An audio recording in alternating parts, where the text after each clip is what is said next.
I have Dan from Sydney. Says, B12 seems to be a difficult but critical vitamin for vegans to find. Is there any reliable known sources of B12 for vegans that was tested and proven to provide sufficient B12? That's a really good question. And, you know, I could go off on a whole debate about meat eaters and vegetarians and vegans and B12 and all this stuff. I'm just going to avoid that altogether.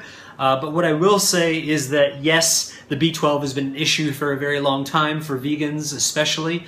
Now, I know there are whole foods, certain kinds of sprouts, sunflower sprouts and other things that do have B12, strawberries supposedly, but things like nutritional yeast are supposedly also a higher level of B12 that we can get in a nutritional form.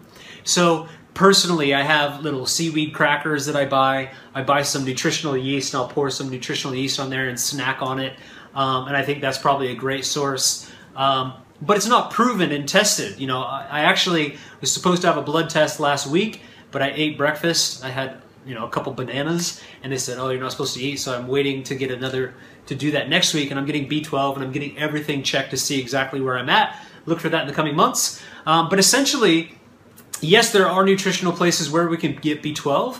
I don't feel that I manifest any symptoms of being B12 deficient, but I've only recently gone vegan as well. So I just started veganism in 2015 in January. It is now March, so it's been a couple of months. I don't feel any of the symptoms that come up for a deficiency in B12, but I am, you know, eating a fair amount of these foods like nutritional yeast, and some other things. I eat heaps of sprouts, heaps of salads. Now, B12 is also in the soil.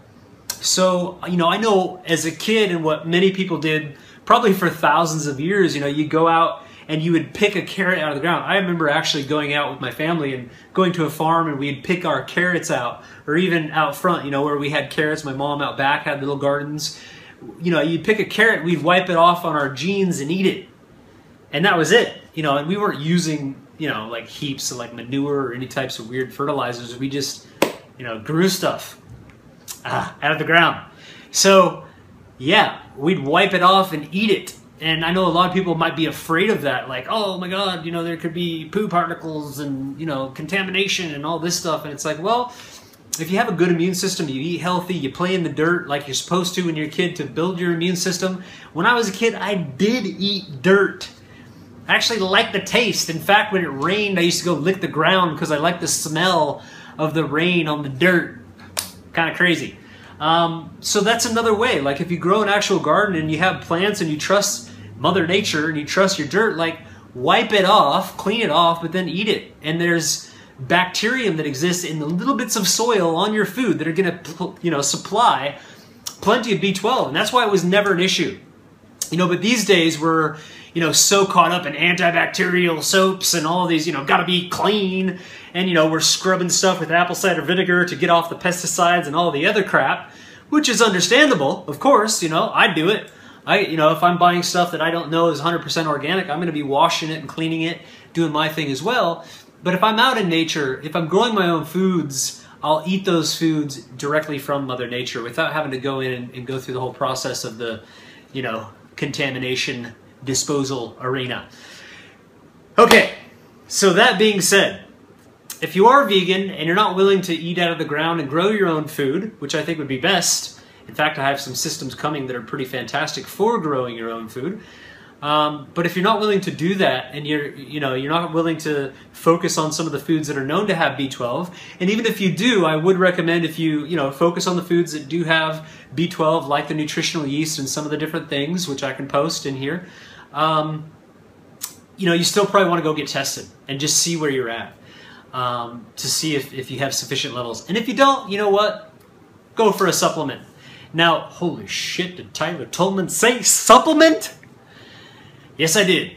If it comes down to that, and that's the one thing you're worried about, and you find that out that it's really low, and you might have some symptoms from that, then that's the only thing, being a vegan, that you would need to do. Then just do it. Find a liquid form of coalbumine, whatever the heck, the best forms that you can get.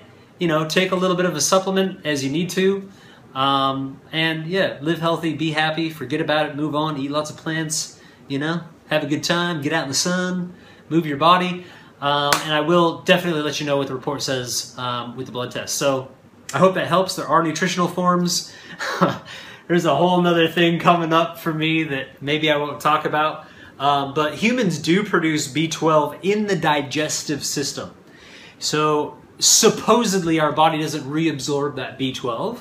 But when you go to the bathroom, you know, there's definitely a lot of B12 coming out. So, you know, it could be another source. I'm not saying to eat your own poo. That's disgusting. But sometimes partners get together and hang out in areas that, you know, can be enjoyable for others. And if you go around that area a little bit, could be a B12 hit. Just saying. Hashtag just saying. Did Tyler just say what I thought he said? Oh my God. I'm going to end this video there.